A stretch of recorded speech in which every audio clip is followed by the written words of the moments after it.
প্রধান হারুন ভিআইপিদের সঙ্গে ওঠা বসা থাকায় চাইল্ড অ্যান্ড ওল্ড এজ কেয়ারের চেয়ারম্যান মিল্টন সমাদ্দার কাউকেই পরোয়া করতেন না বলে জানিয়েছেন ঢাকার মেট্রোপলিটন পুলিশ ডিএমপির অতিরিক্ত কমিশনার ডিবির হারুন আর রশিদ। মিল্টন সমাদ্দারের 7 দিনের রিমান্ড শেষে বৃহস্পতিবার দুপুর 2টায় রাজধানী মিন্টু রোডের ডিবি প্রধান কার্যালয়ে সংবাদ সম্মেলনে এসব কথা জানান তিনি। ডিবি প্রধান বলেন, তার এসব কর্মকাণ্ডের মূল শক্তি ছিল ভিআইপিদের সঙ্গে ওঠা বসা। তিনি নিজে মনে করতেন তাকে কেউ কিছু করতে পারবে না। মিল্টন সমাদ্দারের বিরুদ্ধে ওঠা অধিকাংশ অভিযোগই স্বীকার করেছেন জানিয়ে তিনি বলেন, তিনি ভুয়া ডেথ সার্টিফিকেট বা মৃত্যু সনদ তৈরি করে ডাক্তারের সই জাল করে নিজেই সবকিছু লিখে দিতেন। এছাড়া তার আশ্রমে কোনো চিকিৎসক ছিল না। অপারেশন থিয়েটারে তিনি নিজেই ব্লেড ছুরি দিয়ে কাটাকাটি করতেন।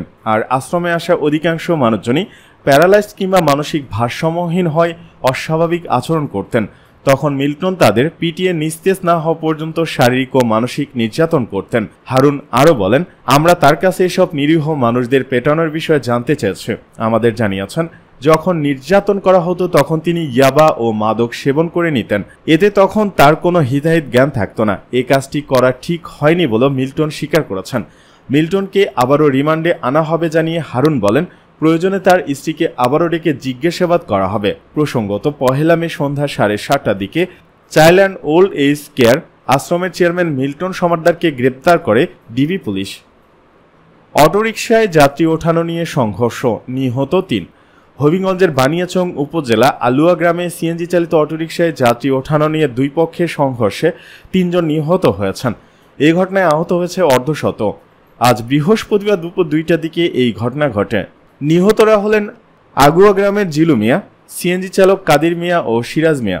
পুলিশ ও স্থানীয়রা জানান, আজ বেলা 11টায় সিএনজিতে যাত্রী ওঠানো নিয়ে চালক কাদির মিয়া ও স্ট্যান্ডের ম্যানেজার বদরুল মিয়ার মধ্যে বাগবিতণ্ডা হয়।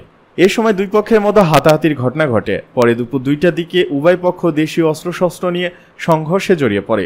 এতে ঘটনাস্থলে কাদির ও সিরাজ এবং হাসপাতালে নেওয়ার পর জিলু মিয়া মারা যান। সংঘর্ষে আগুয়া গ্রামে বাড়িঘর ভাঙচুর করা হয়। সংঘর্ষে অন্তত 50 জন আহত হয়েছেন। আশঙ্কাজনক অবস্থায় তাদের 4 জনকে সিলেটে পাঠানো হয়েছে। অন্যদের হবিগঞ্জ জেলা সদর 250 শয্যা হাসপাতালে চিকিৎসা দেওয়া হচ্ছে। সিএনজি স্ট্যান্ডের ম্যানেজার বদরু মিয়া ও স্থানীয় ইউপি সদস্য সোহেল মিয়ার মধ্যে দীর্ঘদিন ধরে আধিপত্য নিয়ে বিরোধ চলছিল জানিয়েছে স্থানীয়রা।